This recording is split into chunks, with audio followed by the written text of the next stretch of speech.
All right, we're live. Hi, everyone. So happy to be here today with my friend Carrie, Hi. talking all about burnout and her brand new affirmation cards for burnout recovery.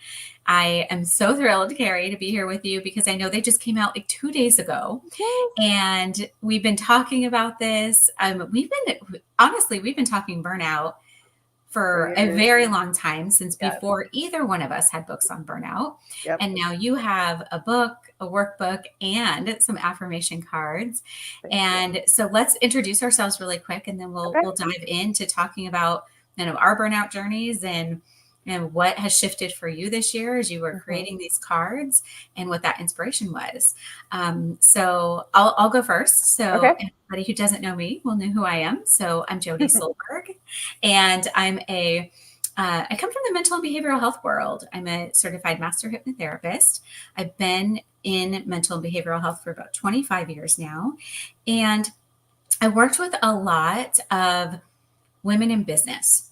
So, alongside when I was in grad school for clinical psychology, I actually started a side hustle for coaching and consulting with women in business to pay off all those 6 figures in student loans, which I did. But then I also then loved working with those women who wanted to be there. Now, my background in the therapy world is a lot of people who had to be there. Some were the court appointed clients and working with trauma and crisis, working with families, people in addiction recovery, or teens and families that were dealing with things like after school programs and group homes and custody issues and things of that nature. And so working with women in business was my happy place.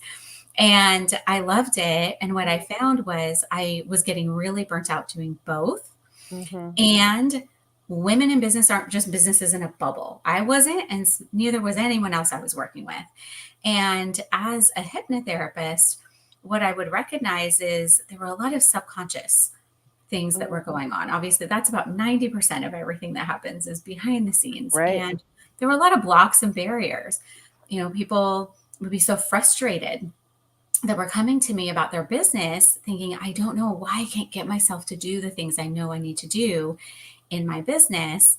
And I would think, I know how to help you with that, but I'm not your therapist right now. And it wasn't really my job to do that at the time. And so, back in 2018, going into 2019, when I was recovering from and making a lot of big shifts in the way I was working because of my own burnout recovery, decided I really wanted to work with all of those people who wanted to do the work, but were hitting that wall.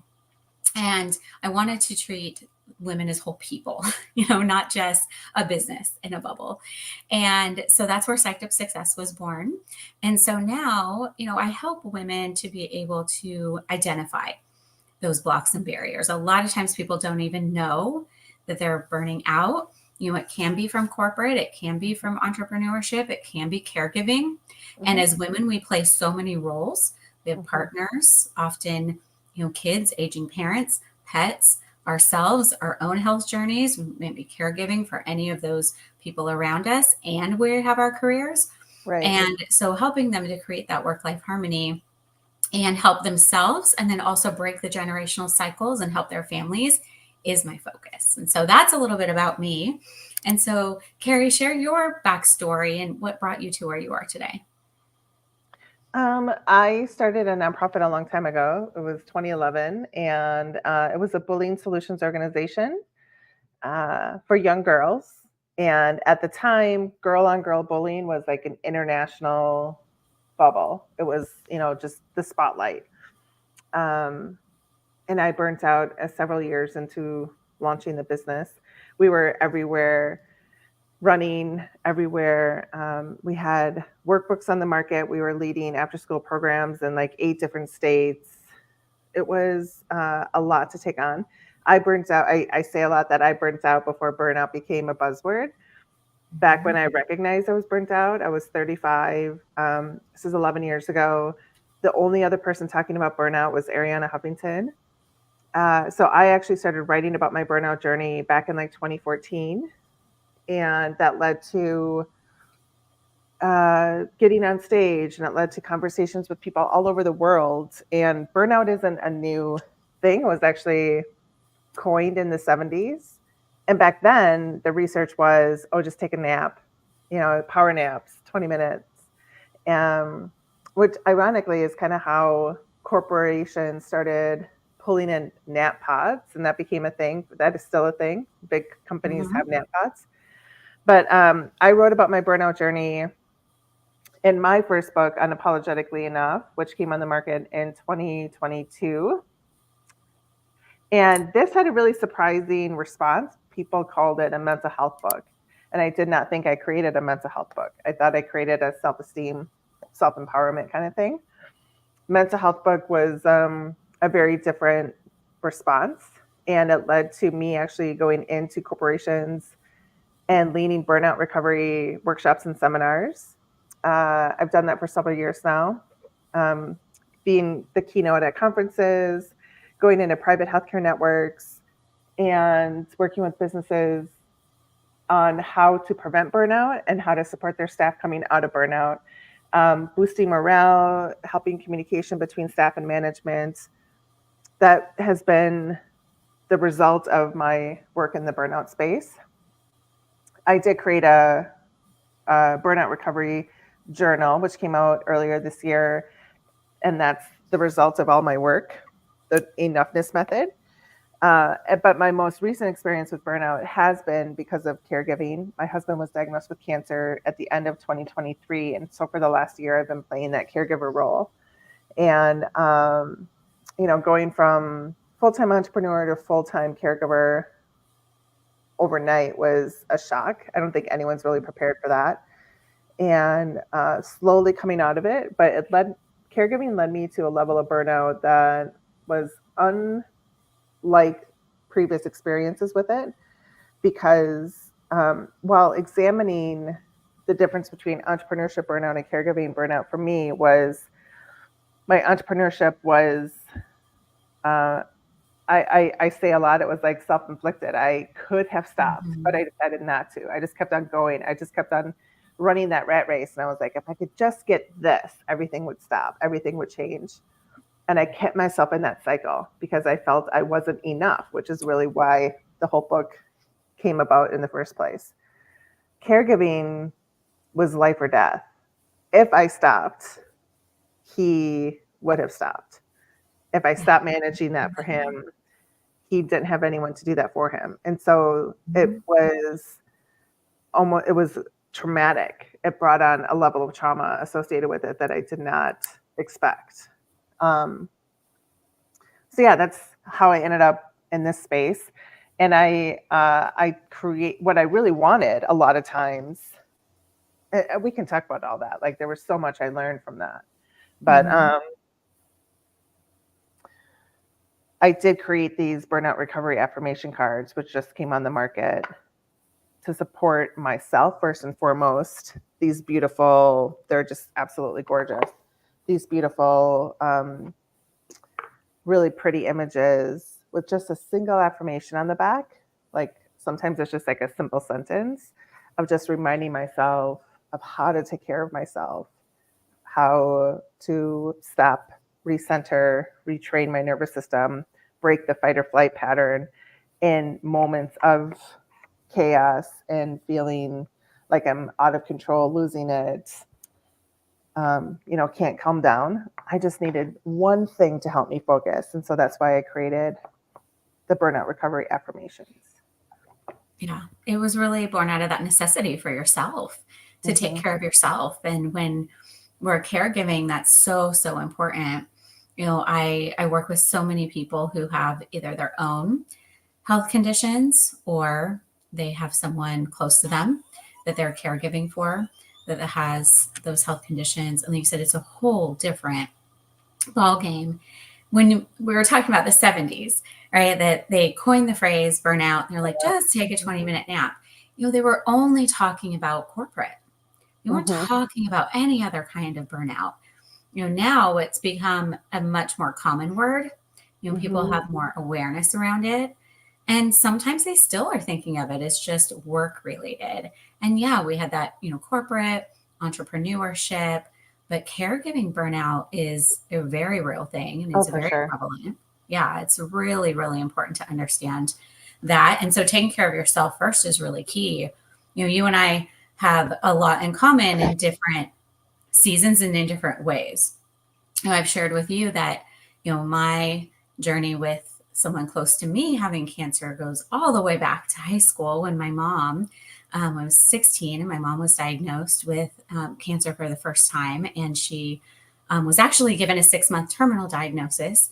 I'm way older than that now. So we're 29 years away from that. And she's still here, but that's not a smooth journey when you're Mm. given a diagnosis like that. I mean, it was a move, but for both of us, like 3 different states and finding the right doctors and Mhm. then multiple different occurrences.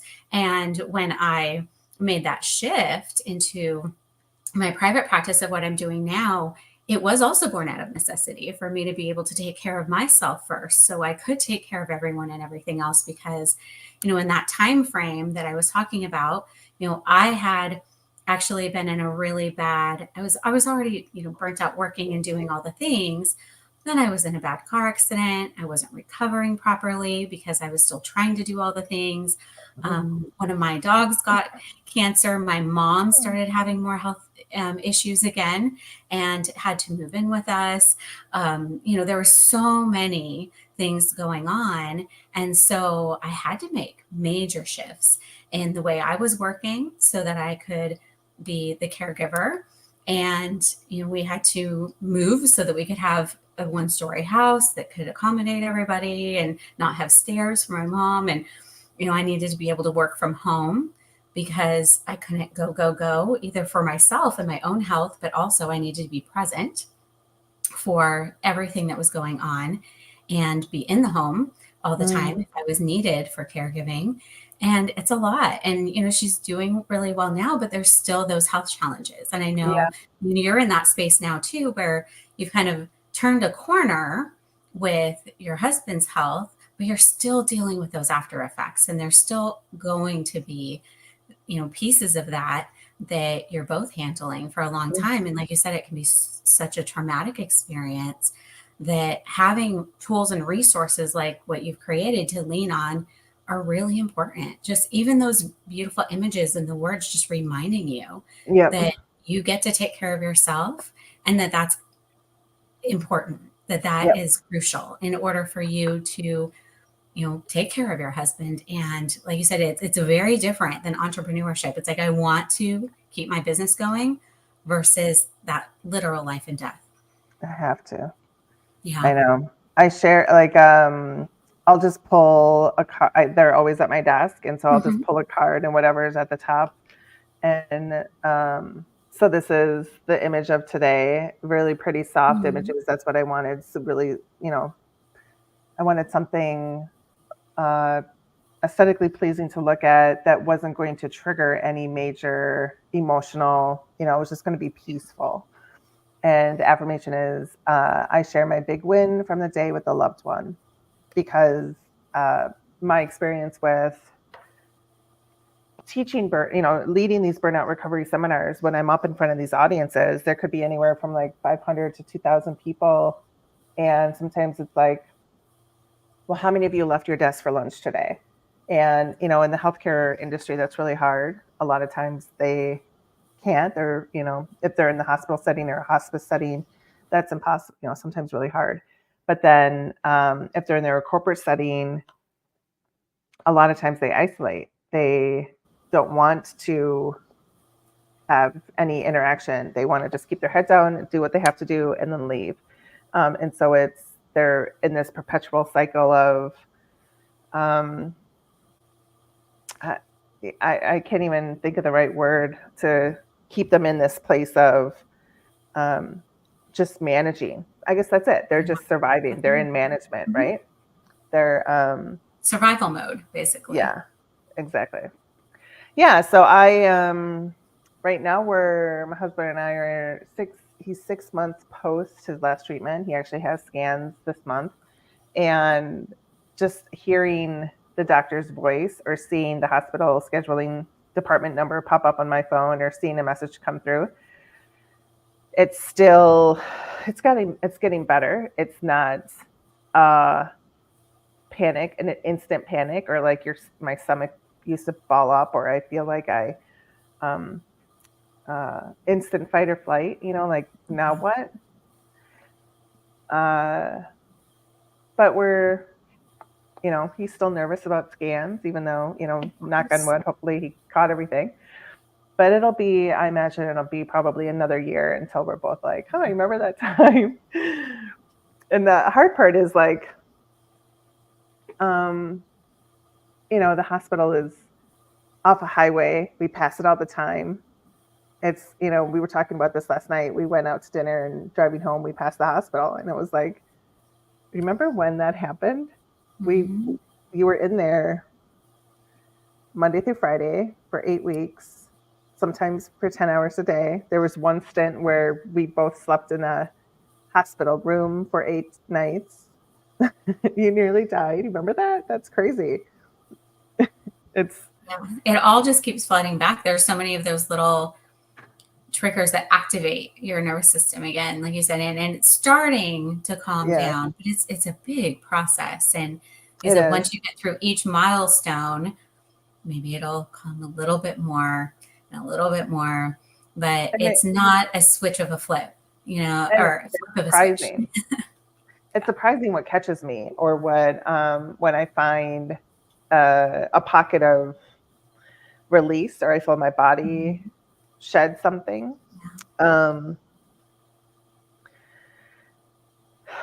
Or when I can't, I'll find myself in resistance, and I'm like, why am I fighting this? Like I did write a book about that experience, being his caregiver, and we're in the second round of edits. I do have an agent looking at it again. Grateful that CaringBridge.org supplied me with a forward, and so it feels bigger than anything I created. And my editor is asking me to go a layer deeper to dig into these emotional pockets that I just wasn't able to get to before. And I'm not really excited about that. I'm excited for you. Yeah, it's hard. Like there's layers. It's hard when you're still going through it and you're still so activated. You said to really dive deep into that. And now, as you're starting to move forward a little bit more, then you can revisit and maybe dig a little bit deeper. And I know that is going to help so many other people. I mean, all the resources you've created so far already are doing that, but your personal story and this journey that you've been through is something that's really hard to share, but it also is cathartic, it sounds like, for you, and will help so many other people that are going through something similar. Yeah, I was really surprised to learn about the statistics of family caregiving specifically over the last year, and what's happening with it. Like there's a documentary coming out next year about caregiving. Us as the sandwich generation are in a unique situation where we're caring for elderly parents, but yet still children. And there's like 50 million family caregivers in the United States, providing $6 billion to the U.S. economy. And that's huge. It is. Yeah. There's a lot that needs to happen. And a lot of family caregivers rely on financial support from family and friends. And when I'm talking to people about my experience or what I recommend, I think a lot of times, everyone's like, well, how can I help? What can I do? What do you need help with? And in the moment, it is that fight, or freeze where it's just like, in those moments, I would go over into the freeze space because I'm like, I don't know. You're asking me a question. I can't think beyond. You're like, the executive functioning and the processing is not happening right now because I'm just in defense mode. Yeah. So one thing I decided to do was write down things that I didn't feel like doing. I didn't feel like doing the laundry. I didn't feel like cleaning the house. I didn't feel like doing the dishes or arranging, whatever. I didn't feel like doing any of that. Even making just myself. Not even the capacity to do it, really. cooking. I didn't feel like doing it. And my husband had head and neck cancer, and so he couldn't eat. And so I didn't feel like making the house, smell like anything. So if I did eat, it was like, like cold sandwiches or. So I made a list of things that if you asked me what I could do, what I needed help with, it would be like, I'd look down at my list, I'd be like, dishes. Can you come do my dishes? Or can you help me arrange for getting the house cleaned or something like, and that actually worked. Mm-hmm. That That's made my great. life easier. It made somebody else's, like my family felt a little bit better. Can I help you do something? Yeah, I don't have to go to the hospital today because he's got a day off, but he needs medication. And if I walk into that place, I know for certain I'll punch somebody. So can you go get his meds? Mm-hmm. So anyway, that helped. Yeah, that definitely helps. And it helps for other people to feel like there's something they can do to help you, because Yeah, often, like you said, the more extended family, if they're not directly caregiving, but they care and they want to feel like there's something that they can do that can yeah, positively impact, the hmm, person that is dealing with the health condition, and also who's taking care of them. And so, yeah, that I think that's important. Those types of really practical things that we can help support people with, such as, when you can't think of what that is, here's some options. Here's yeah, some things that people can do to help. And like you said, there's so many caregivers.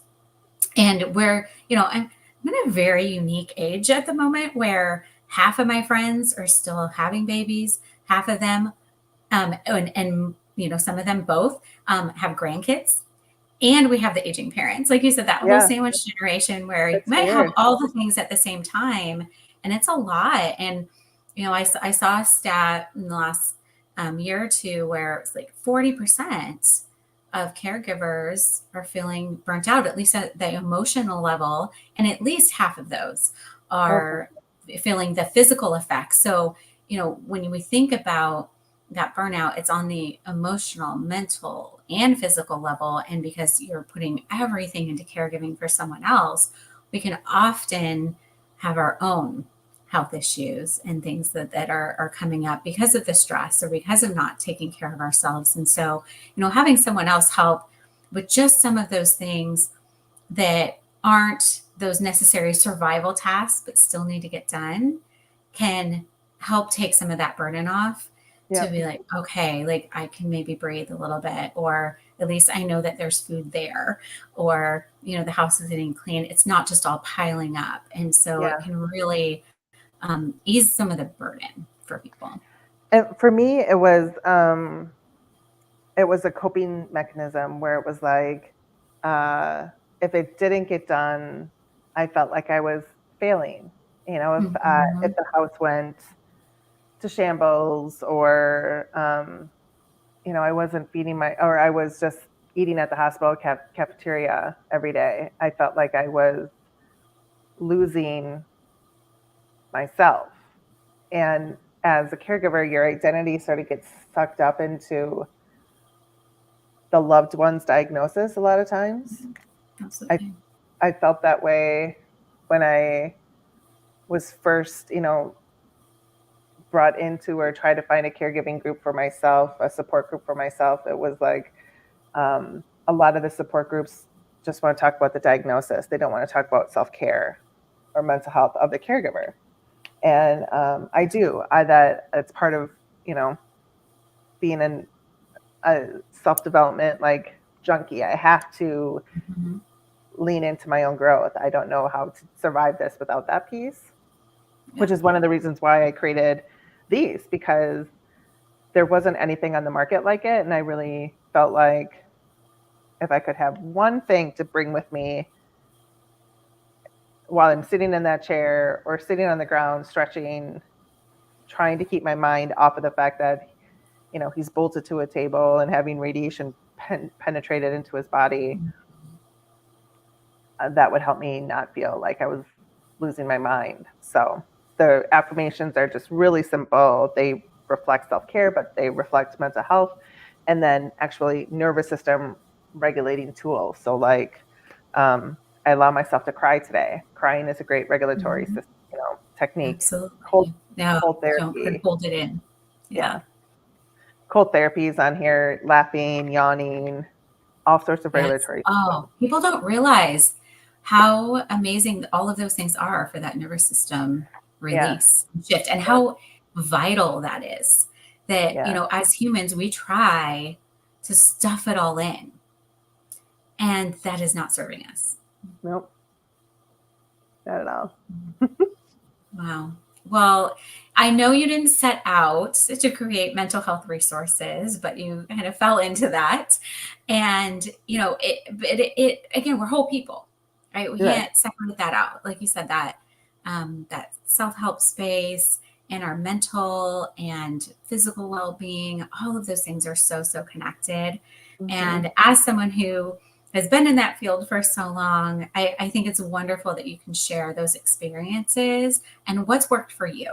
What are, some of the tools and resources that you've been able to lean into that have worked, and then taken those and allowed those gifts and those lessons, to be able to be shared with other people, to be like, Mm. hey, it helped me to know it was, what cold therapy was, or it helped me to know that I am enough, or I can make Yeah. it through this, or, that just by crying or laughing or yawning or whatever it I feel is, I better. can just let go of just a little bit of everything I've been holding on to.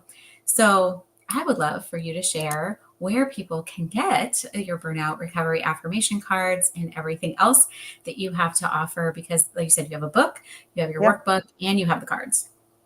Yeah, so everything is available on the big, on Amazon, but they're available at boutiques around the country. But if you go to carrieseverson.com, everything is linkable there. Good. Okay. I'm going to put that on the screen, by the way, Oh, thank you. so that everybody can see it. Yeah, So let me see if I can get that popped up here. So yes, thank you. carrieseverson.com. You can check out all of the different resources, and yes, Amazon, like you Yeah. said, as well. All the things are always on Amazon. Yes. And so those, those resources, they're things, whether you're talking about corporate burnout or entrepreneurial or caregiving, they're going to be supportive for anybody. And even if you're not sure, I mean, a lot of times people don't recognize I what know. that is. So even if you just want to prevent burnout, great resources for that. So you can learn how to recognize that. And again, with the enoughness, right? Unapologetically enough, and the enoughness method, it's all about that enoughness. And there's such an epidemic of people who feel like they're not enough. And so highly recommend all of those things. And Thank you. then if you are someone as well who, is looking for more support around mental wellness, when we're talking about things like trauma, anxiety, burnout, health challenges, whether it's yourself or a loved one. If you're looking for that support, you can definitely check out my website as well. It's psychedupsuccess.com. And you can book a free 30-minute consultation with me to explore your options for mental wellness support. And I would be happy to, talk you through some of those options, be your referral source if needed. I believe in having an entire care team and really taking care of ourselves first so we can show up and take care of everyone and everything else as our best, and creating that harmony where you can, but also knowing how to take care of your nervous system, like Carrie Mhm. was talking about, and regulate your nervous system. And so I have some different resources on there for mindfulness and somatic resources. And so check that out as well. Beautiful. Reach out to us, social media, if you have any questions. I know you can find Carrie, you can find me at Psyched Up Success. We have definitely been through a lot of what we talk about. That is why we talk about burnout. That's why we talk about these things, is because, we're teaching other people, but we're also people who've recovered and been through that ourselves, and life continues to come our way.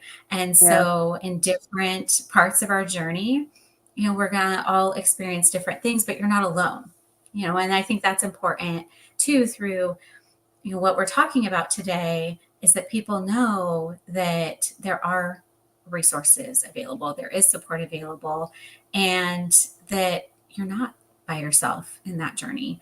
We don't have to be. We don't have to hold it all in, and we don't have to do it all by ourselves. I love it. That's great. Yeah. Thank you. You're welcome. Anything else that you'd like to share as we close out, Carrie? No, if you are in a space of caregiving, you're more than feel free to leave me a message. Let me know what your experience is like. Happy to listen to you and, share my tips that have helped me outside of this, everyone's got their own little hacks to get through that experience. Absolutely. All right. Well, thank you so much Thank for you. joining me. Congratulations on the launch Thank of you. your cards. We cannot wait for your new book to come out that's in process right now. Yes. And thank you for being vulnerable to share your story and share your experiences, because I do know it's going to help so many people. Thank you so much. You're welcome. Take care, everybody. Bye-bye. We'll see you soon.